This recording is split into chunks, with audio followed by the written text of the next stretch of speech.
ನಾನು ಅಕ್ಷತಾ. ರೋನ್ ತಾಲೂಕು ಕೋತ್ವಾಳ್ ಗ್ರಾಮದಲ್ಲಿ ಸಂವಿಧಾನ ಜಾಗೃತಿ ಜಾಥಾ ಕಾರ್ಯಕ್ರಮ. ರೋನ್ ತಾಲೂಕಿನ ಕೋತ್ವಾಳ್ ಕುರಹಟ್ಟಿ, ಮಾಡಲ್ಗೇರಿ, ಹುನಗುಂಡಿ, ಅಮರ್ಗೋಳ್ ಗ್ರಾಮ ಪಂಚಾಯಿತಿಗಳಲ್ಲಿ ಸಂವಿಧಾನ ಜಾಗೃತಿ ಜಾಥಾ ಕಾರ್ಯಕ್ರಮವನ್ನು ರೋನ್ ಪುರಸಭೆ ಉಪಾಧ್ಯಕ್ಷ ಮಿಥುನ್ ಪಾಟೀಲ್ ಅವರು ನಾಯಕತ್ವದಲ್ಲಿ ಜರುಗಿತು. ಭಾರತದ ಸಂವಿಧಾನಕ್ಕೆ ಗೌರವಿಸಬೇಕು, ಡಾಕ್ಟರ್ ಬಾಬಾ ಸಾಹೇಬ್ ಅಂಬೇಡ್ಕರ್ ಅವರ ಆದರ್ಶಗಳನ್ನು ಅಳವಡಿಸಿಕೊಳ್ಳಬೇಕು ಎಂದು ಅಕ್ಷರ ದಾಸೋಹ ಸಹಾಯಕ ನಿರ್ದೇಶಕ ಬಸವರಾಜ್ ಅಂಗಡಿ ಸಂವಿಧಾನ ಜಾಗೃತಿ ಜಾಥಾ ಉದ್ದೇಶಿಸಿ ಮಾತನಾಡಿದರು.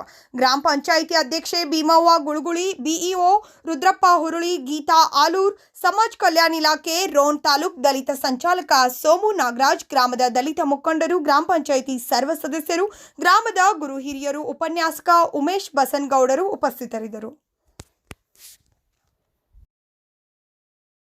ಮೂಲಕ ಉದ್ಘಾಟನೆಯನ್ನ ಮಾಡಿರುವಂತ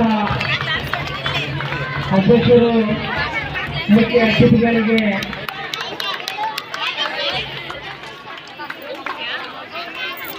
ಧನ್ಯವಾದಗಳನ್ನ